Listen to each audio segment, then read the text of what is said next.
Hi, I'm Sayanti, the artist behind Sayanti Fine Arts.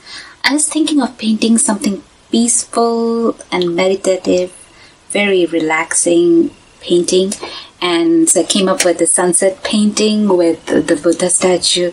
To me, this resonates with my thoughts of peace and calm. I hope it does the same to you. So let's get on. To start off, I toned my entire canvas with burnt sienna acrylic paint and let it dry completely, and then I sketched out on my Buddha face and kind of where I wanted to put the sun and the horizon line with a graphite pencil. Since I'm going to use oil paints, using a graphite pencil for sketching was fine. If you are going to use acrylics, you might want to use a white charcoal pencil or a water soluble graphite pencil. On to the actual painting.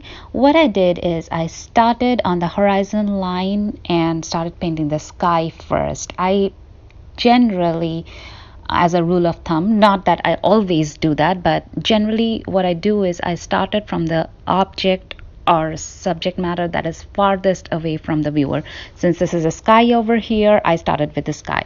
So I started with my cadmium yellow on the sky around the sun, and I mixed it with quite a bit of white so that it gives you more opaqueness. Titanium white obviously increases the opaqueness of yellows, and yellows are not typically very transparent colors, not very opaque, so that's a good idea. And also it kind of emanates the brightness of the sun around the sun, so that works as well. As I move farther away from the sun, I'm increasing the amount of yellow and decreasing the amount of white in it. And then a little bit farther away, I am introducing my Indian yellow color. You could use a yellow ochre with a tiny bit of red too. Now I'm going to tell you a lot of different colors that I've used in this painting, but if you do not have all of those colors, no need to worry about it, or no need to go ahead and buy a bunch of colors. What you can do is mix the basic colors a little bit here, a little bit there, and you can get all the range of colors that I've used in it. So what you actually need is one kind of yellow, any kind of yellow, and any kind of red, and maybe a blue or a purple. Maybe go for a purple instead, because I've used the purple quite a bit in this painting, and some sort of a brown. You can even use black. I did not use any black at all in this painting, but I am not opposed to using black in a little bit at a time to get a good dark edges or something that is dark. So after going over the edges of the cadmium yellow with my Indian yellow to get kind of the orangey yellow look, I started pulling in a little bit of reds with my two yellows, cadmium yellow and Indian yellow, and slowly faded the yellow into the orange.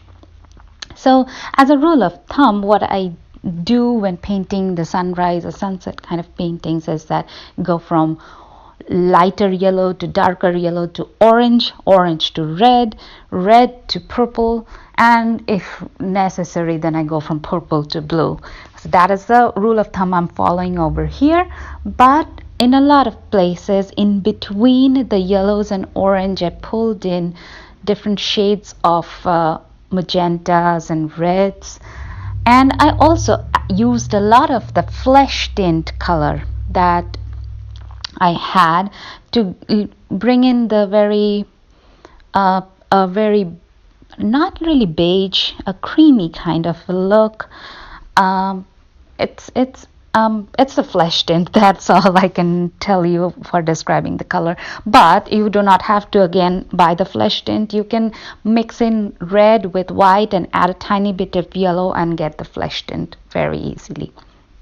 So the reason I have added these layers of magentas and reds and flesh tint in between the yellow and orange as I transition gradually from one color to the other is that creates a variation, and that also added in a hint of the clouds. And initially you would see that in the painting I am kind of scrubbing in the color, not really paying too much of attention on blending. The reason is this is oil paint, so there is a larger window of drying time.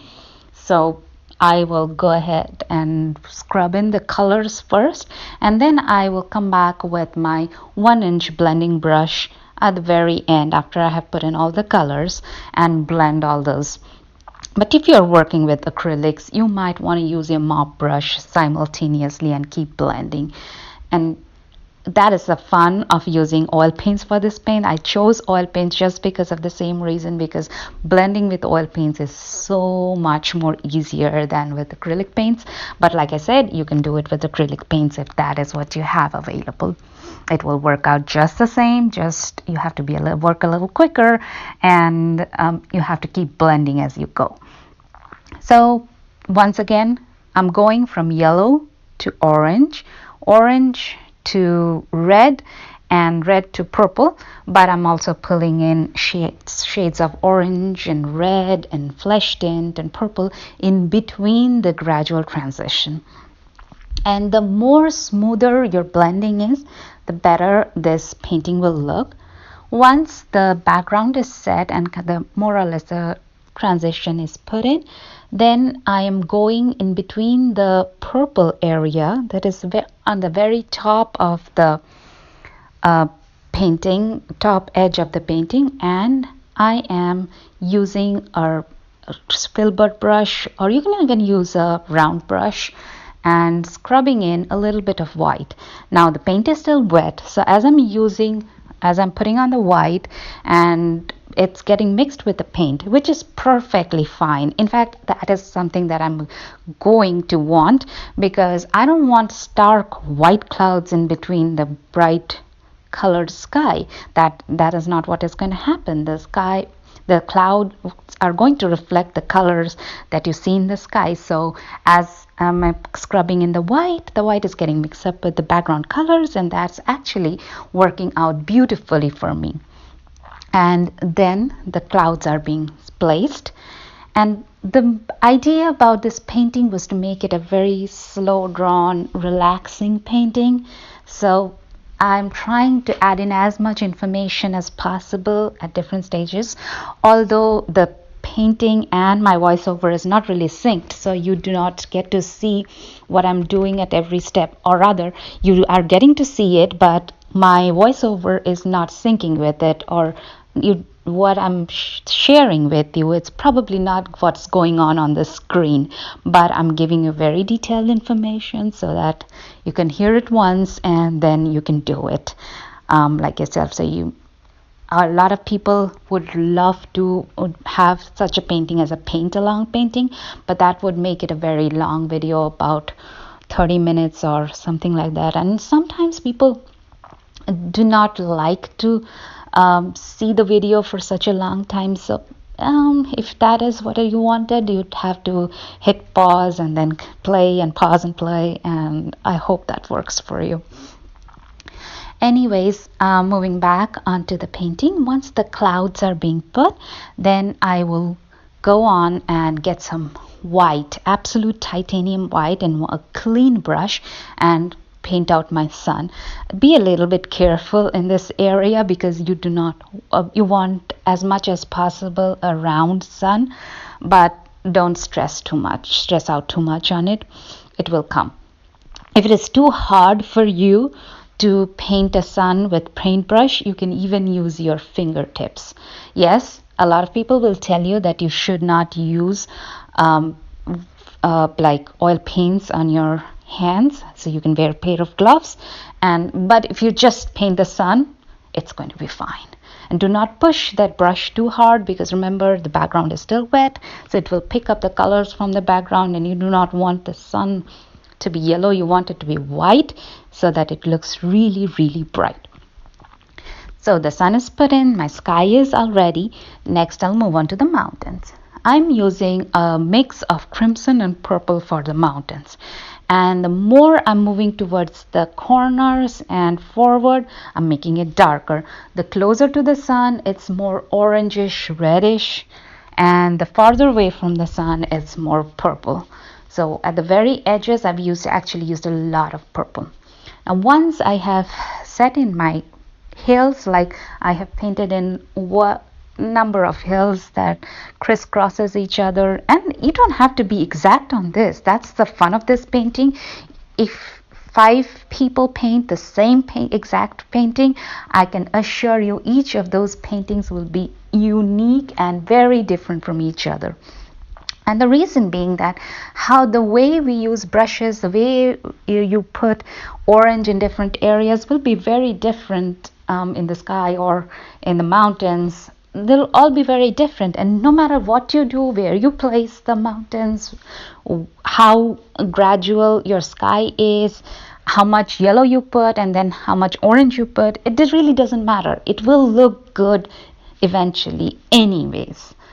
Trust me on that one. Just go with whatever your heart says, that this is the amount of orange that should be in the background. This is how further I'm going to continue with my yellow on the sky, and it will just work out fine. A little bit here and there where I've put in like magenta clouds, if you put in a little bit of purple clouds, really it will not matter. So back to the hills. Once I have kind of put in the hills and the places, then I used a finer brush. I started with a flat brush actually. So it was not, or rather a round brush actually, which is not as very fine, but I knew that I'll fine tune it at the very end of the painting. So I did not worry too much. But what my intention was to paint in some hint of evergreen trees, coniferous trees in the very front layers of the mountain. So like the first layer of mountain that is closest to the viewer, I have painted it quite a little bit of details. The farther one, even less detail, and the very far one, very, very less detail. So that's the whole point. So once those evergreens are kind of put in place, remember, I'm not going to work on the details right now. I'll go at the very end of the painting and finish those trees and mountains. So the next thing to do is paint the Buddha face. Now the Buddha face is just an add-on to this painting, which is not really necessary. You could have just painted the sunset and it would have been just fine, a very beautiful painting in itself. So if you don't want to take the hassle of painting the Buddha face, just leave it out, just paint the sunset. But if you want, I normally add in a little bit of figurative work because that's what I really love to do in all my landscape. I would add either some birds or some animals. Not really animals, I do not paint so many animals, but birds or a person or a statue. Like in this case, it's kind of like a Buddha silhouette that I can paint, that I painted here. So get on with that. So I use my round brush and a dark mix of umber and purple and drew out the elements of the face. So like where the hairline would be, where the ear would be, where the eye would be, nose, mouth, and etc. Just a sketchy drawing with that dark mix. And then onto the very left of the painting, which is farthest away from the sun, I'm adding that dark mixture in broader areas and getting my darks in first. So the rule of thumb here is the farther away from the sun, the darker the painting is, and the closer you are to the edges, or the closer you are to the sun, it will be lighter. So I'm putting in my darks first and then I'll come back with the lights. So the darks, like I said, I'm using a mix of umber and purple, and once I've scrubbed that in, I'm adding crimson and a lot of yellow ochre to the mixture. If you don't have yellow ochre, don't need to worry, just add in like whatever yellow you have, just tamper around with your mix of red and yellow and you will get to the color that you want. You do not want very, very light color, you want a lighter color than your darkest color. So just mix in a lighter color and get there. And if you add a color that's too light or too dark and you don't like it, no worries, just take a paper towel and rub out the excess color and paint once again. So that's it. You just cannot spoil this painting. It will work out eventually. So like I said, darks first, and then I'm adding my lights areas, and I'm slowly blending in so that my darks and lights come together. But you do not have to blend on this statue part of it a lot, because my assumption is that this is a statue carved out of rocks, so a little bit of textures actually will make it look very natural, like it is made out of rocks, and it will perfectly work out. So that's the entire thing about the Buddha face. Once the face is painted in and the highlights are being put in, the closest to the sun, I've added in a little bit of highlights with the yellow ochre, bright, to make it bright, but do not use it too much. You do not want it to be too bright. You want the sun to be the brightest and the focal point of this painting. And then I'm coming back to the trees. Here I'm using a very fine detail brush and just adding a tiny bit more details with my purple and burnt umber mix, the dark mix. And here you can even use a little bit of black to this mix, or use a blue black mixture to get it like really dark. That's totally fine. So I'm just adding a little bit more detail and making the edges more dark, and just refining the evergreen tree lines, and just adding a little bit more of darks and lights and bringing it all together. Once that is done, the last thing of this painting is to paint in a few birds. Now you can paint in as few as many as you want, and don't overcrowd this entire sky. You still want the sky to be seen. So I added a few on the right side, a few in the middle, and that pretty much brought that painting to the end. I hope you enjoyed the painting process. I hope you will try this out by yourself. But if you do not want to try it, but you still want to have this painting, I have this available for sale. So send me a message and I will send you the price and all that stuff, good stuff. And soon I'll have a print shop, and I will have prints available for this painting and a lot more printings as well. So that is something in the horizon as well. Well, like I said, if you like the painting, give me a thumbs up, a like, and obviously if you're not already subscribed, consider subscribing, because I am posting drawing and painting and all drawing and painting related videos every Wednesday and Friday for such a long time. I already have many videos on my channel, so consider subscribing, and I'll see you soon.